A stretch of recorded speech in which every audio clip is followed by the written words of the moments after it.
Hi friends, good morning. আজকে সকালটা শুরু হলো আখের রস খেয়ে। সকালবেলাটা এরকম প্রতিদিনই যদি আখের রস, ডাবের জল খেয়ে দিনটা শুরু করা যায় তাহলে কিন্তু সারাদিন আমাদের পেটটা ঠান্ডা থাকে। যাই খাই না কেন এরপরে বেশ ভালো হজম হবে। অসময়ের আখের রস অতটা টেস্ট হবে না জানাই কথা, কিন্তু এটা খেলে পেট ভালো থাকবে, দাঁত ভালো থাকবে। বল কামড়াতে পারবো। সাইড দিয়ে তো নোংরা কমেন্ট করে পাস করে না, নিজেই দেখবে মানে কোন দিন ফেমাস হয়ে যাবে আমার বর তো ব্লগে ফেস দেখায় না, ফেস না দেখিয়েই আমার বর মানে ভাইরাল হয়ে যাবে।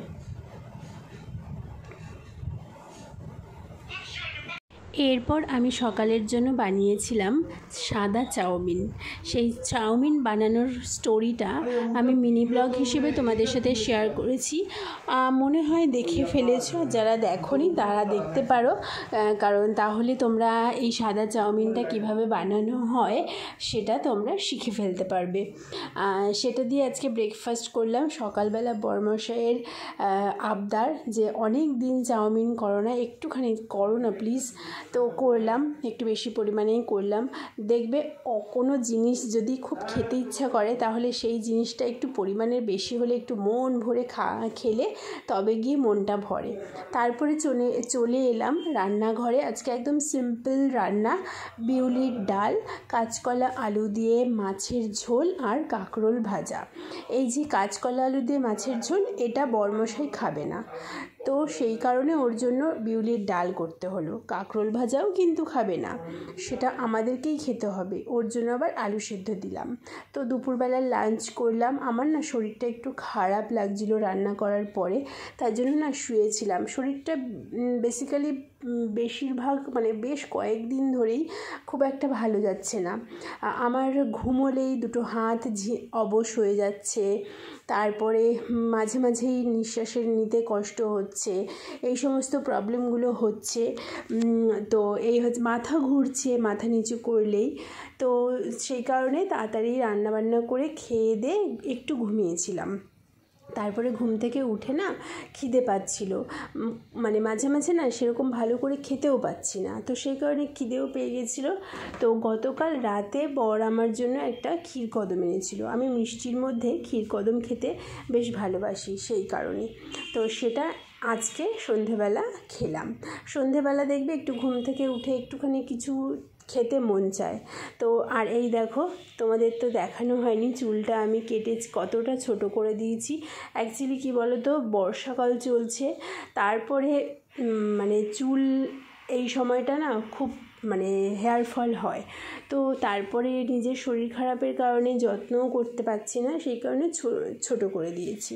যেহেতু শরীর খারাপ তাই বর আমার পছন্দের ফুচকা নিয়ে চলে এসেছিলো সন্ধেবেলা, তো সেটাই এখন খাচ্ছি। ফুচকাটা খেয়ে আজকে পুরো মন ভরে গেল। কেন বলো তো, পুরো একদম আমি যেমন ঝাল ঝাল ফুচকা পছন্দ করি, বর সেরকমই ঝাল ঝাল ফুচকা এনেছে। তো যদিও বা এখন 7:30 মতন বাজে, জানো, ফুচকাটা এখন খাওয়াটা উচিত না।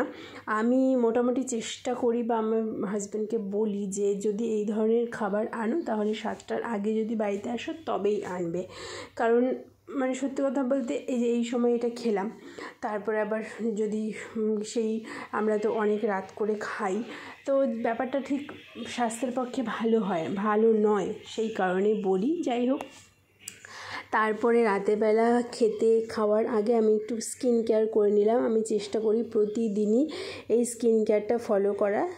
ফেস ওয়াশ দিয়ে মুখ ধুয়ে একটুখানি একটা ভিটামিন সি সিরাম আমি মানে রিসেন্ট ইউজ করছি, বেশ ভালো। তো ওটা দেখো না, ইউজ করতে গিয়ে চোখে ওটা চোখের পক্ষে ভালো নয়, সেই দিতে গিয়ে চোখেই ঢুকে গেল। তো ভিটামিন সি সিরামটা ইউজ করি। দেখো ডার্মডকের একটা ভিটামিন সি সিরাম, তো এটা কিনেছিলাম। আর তারপরে নাইট ক্রিম মেখে নিই। এই সিম্পল স্কিন কেয়ারটা আমি ফলো করার চেষ্টা করি। যদি খুব শরীর খারাপ লাগে করি না, শুয়ে পড়ি। আর চেষ্টা করি মোটামুটি ফলো করার। তাহলে কী হয় বলো তো, স্কিনটা না ভালো থাকে, মোটামুটি ওই ব্রণগুলো হয় না। আর দেখবে স্কিনে যদি কোনো ব্রণ না থাকে, কোনো কালো দাগ ছোপ না থাকে, স্কিনের কমপ্লেক্সন যেমনই হোক না কেন দেখতে বেশ ভালো লাগে। সেটা ছেলে বলো, মেয়ে বলো, বা যে কোনো বয়সী বলো না কেন। আগামীকাল একটুখানি মাথায় হেনা দেব, তাই ভাবলাম যাই হেনাটাকে ভিজিয়ে রাখি। আগের দিন রাতে হেনাটা ভিজিয়ে রাখলে না বেশ ভালো। তো আমার কাছে লোহার কোনো পাত্র নেই। আমি কি বলে একটুখানি ভাবছিলাম এই হেনাটা ভেজাতে যে একটা লোহার বাটি কিনতে হবে। আর এই আমরা যারা ব্লগ বানাই, ব্লগ করতে করতে এরকম কতবার যে মোবাইল হাত থেকে পড়ে যায় তার ঠিক ঠিকানা নেই। আমি জানো তো মন দিয়ে দেখছিলাম যে এই হাবিবসের হেনাটার মধ্যে কি কি ইনগ্রিডিয়েন্টস আছে। বেশ ভালো ভালো ইনগ্রিডিয়েন্টস আছে জানো তো, শিকাকাই, তারপরে আরও কত কি এখন ঠিক মনে পড়ছে না ভয়েস দেওয়ার সময়। তো আমি গাঢ় করে চায়ের লিকার করে নিয়ে এসেছি। চায়ের লিকারটা পুরো ঠান্ডা হয়ে যাওয়ার পরে আমি প্রয়োজন অনুযায়ী কয়েক চামচ আমি হেনা পাউডারটা দিয়ে দিলাম। আর আমি এই হেনা পাউডারটাও ইউজ করি। সাধারণত হেনাটা আমি খুব কম ইউজ করি, এই বর্ষাকালেই একমাত্র ইউজ করা হয়, না নচেত অন্যান্য সময় অন্যান্য হেয়ার প্যাকগুলো ইউজ করি। তো আর একটা হচ্ছে, তোমরা হাবিবসের হেনাটা একটু তো দাম বেশি, তো তোমরা ময়ূরী হেনাও ইউজ করতে পারো। ময়ূরী হেনাটাও কিন্তু খুব ভালো। আর এই হেনাটার মধ্যে আমি কি কি ব্যবহার করেছি সেটা তোমরা আগের দিনের ব্লগেই দেখতে পাবে। আমরা এখন কাবলি চানা দিয়ে রুটি দিয়ে ডিনার করছি, ব্রেকফাস্ট বলতে যাচ্ছিলাম। রুটিগুলো ভালো এনেছে আমার শ্বশুরমশাই এনেছে, শ্বশুরমশাই। আর চানাটা আজকে হেভি হয়েছে, ধরতকটা মারপেড়ে করে করেছি, মানে সব মশলা পেঁয়াজ, রসুন, টমেটো, কাঁচা লঙ্কা সব একসাথে পেস্ট করে জাস্ট কষিয়ে সেদ্ধ করা কাবলি চানাটা দিয়ে দিয়েছি। ও হ্যাঁ, আর মশলা কষানোর সময় একটু অল্প টমেটো সস দিয়েছিলাম, ওতেই টেস্টটা বেশি ভালো হয়েছে। একটুখানি কাসুরি মেথি দিতে পারলে আরও ভালো হতো। দেখেছো আমি ভিডিও করছি, আমার মোবাইলের সামনে আরও নিয়ে আসছে এটাকে কপিরাইট খাওয়াবে বলে।